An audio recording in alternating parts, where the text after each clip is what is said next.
खबर लेते हैं निकाय चुनाव से जुड़ी हुई।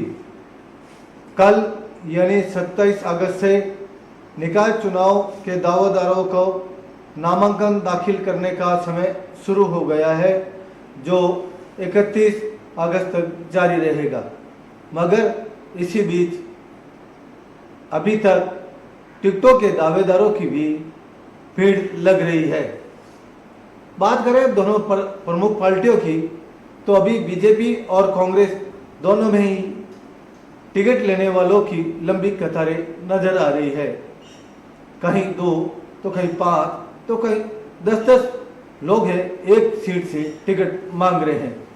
अब ये तय करना मुश्किल की घड़ी बन चुका है कि आखिर टिकट दे तो किसे दे।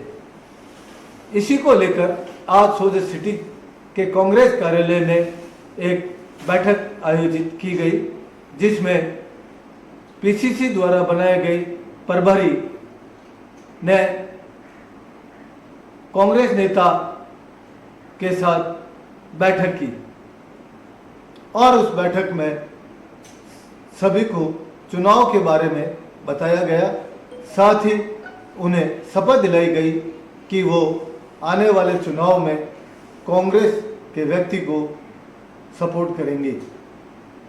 इसके बाद पीसीसी से विधानसभा के प्रभारी बनकर आए ललित कुमावत ने बात करते हुए कहा कि हम हर पहलू से टिकट देने से पहले उसकी पड़ताल कर रहे हैं और उसके लिए कई प्रकार की टीमों को भी लगाया गया है। उन्होंने इस चीज़ का विश्वास जताया कि इस बार है कांग्रेस का वोट प्रतिशत बढ़ेगा। इधर बीजेपी भी प्रत्येक नगर पालिका क्षेत्र में बैठक कर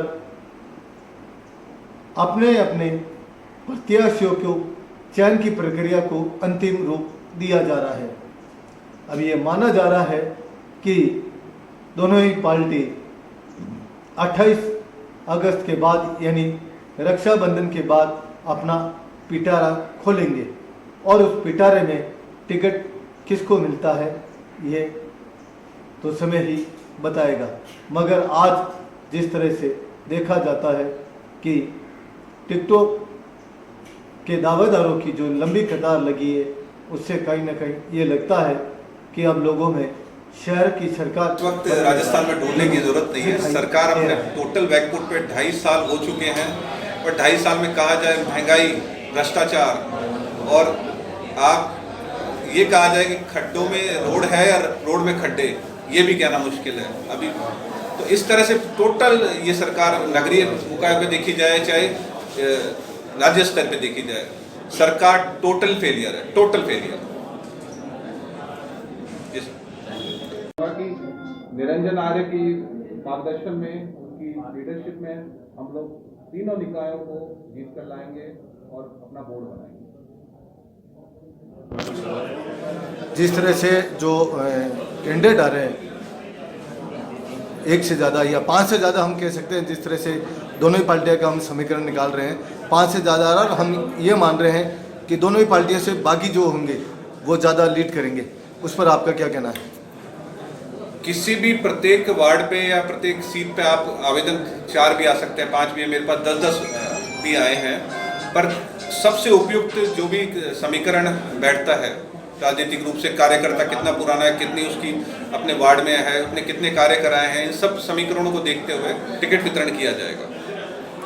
अब जो है नामांकन की तारीख आ गई है, तो आप कब तक उसको श्योर कर लोगे कि वही कैंडिडेट अपने दमखम पर मैदान में उतर सके? राखी के नेक्स्ट अगले 1-2 दिवस में हम लोग डिसाइड, और हाईकमान जो डिसाइड करता है वो हम यहाँ प्रस्तुत कर देंगे और जल्दी आपको शायद 2 या 3 दिन में आपको लिस्टें और नामांकन के लिए नाम प्रस्तावित कर दिए जाएंगे। क्या आपका इस बार जो रहेगा चुनावी मुद्दा, स्थानीय तौर पर जो आप किस मुद्दे को लेकर आप पब्लिक के बीच में जाएंगे? मुद्दे तो यहाँ बहुत है सर, मुद्दे आपको ही पता है, अब आपको पता है।